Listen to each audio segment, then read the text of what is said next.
today. Erica and Miciana, I want to start with you. How did you first meet and decide to collaborate on this story? So we met through the Sundance Labs. We were both part of the Sundance Indigenous programs. Erica had just finished working on her short, Little Chief, and I had written my first feature.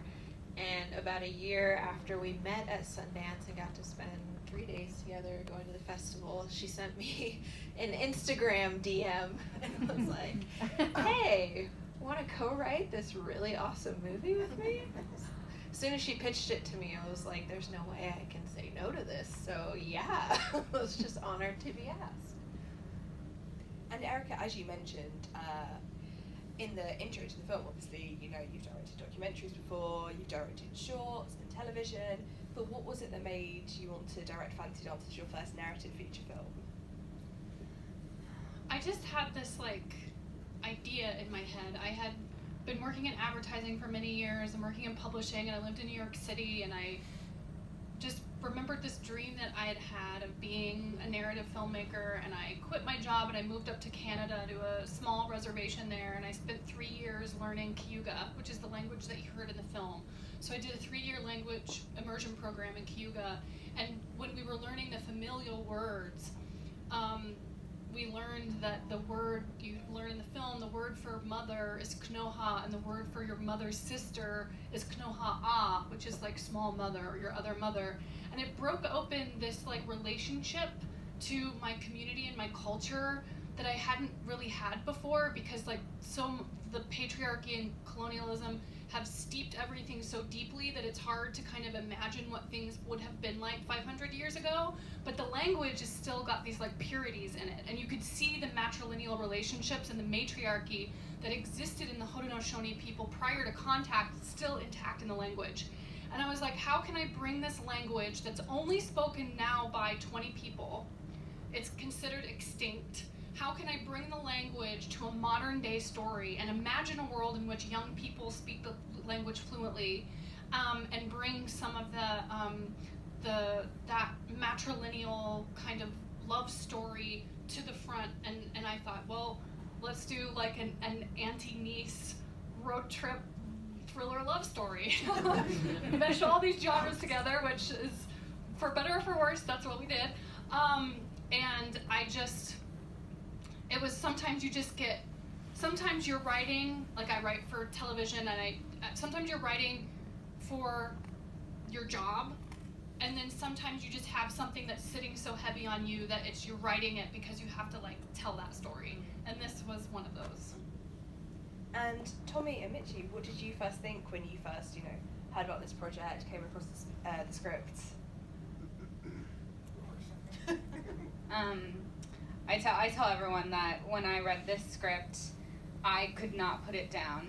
So I got the script, and like overnight I like read and sobbed in this thing. And I read a lot of scripts all the time, and this was the first one that really hit home. And I think I have like such a important relationship with my aunts, and I love seeing family stories, and I love seeing stories about women.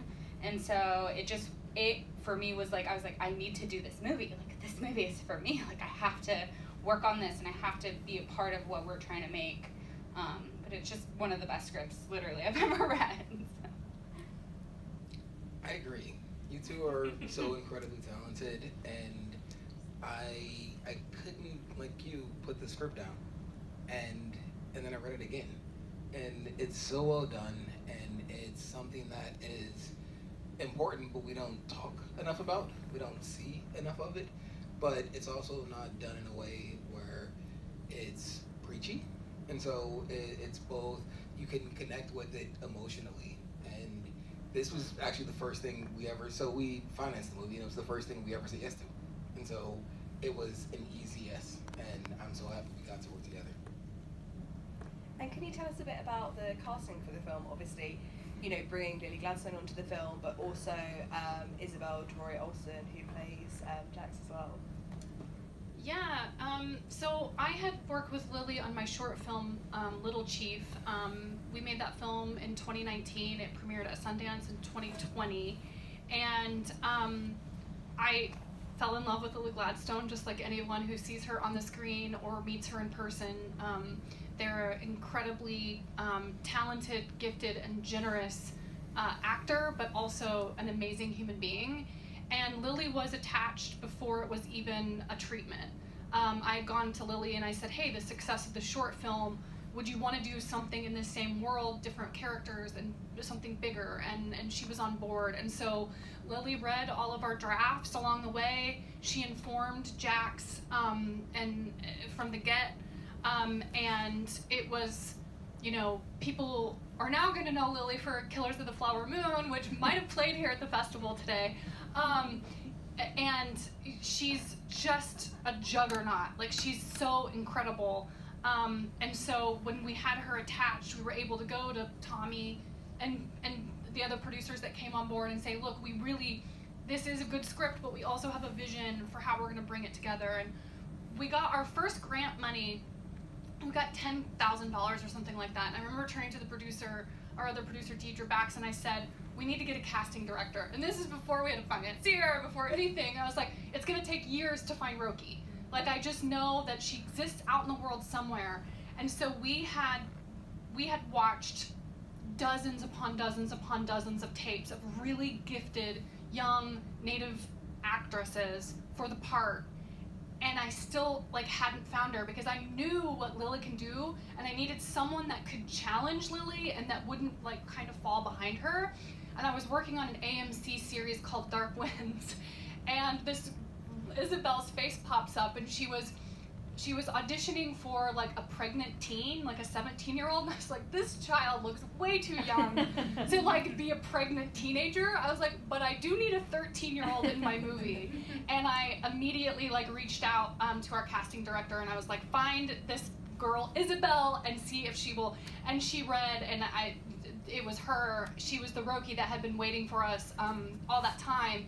And then as soon as Lily and Isabel connected, it was the two of them playing tricks on each other, playing tricks on the crew, running around as Jax and Roki, just this unit. And I don't know, maybe it's a secret that I'm not supposed to tell, but in a TV show, Isabel plays young Lily in the show that's going to be coming out next season, so they've worked together since then.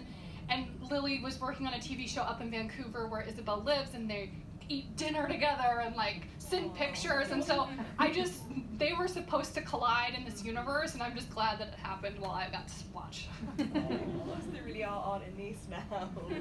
That's so sweet.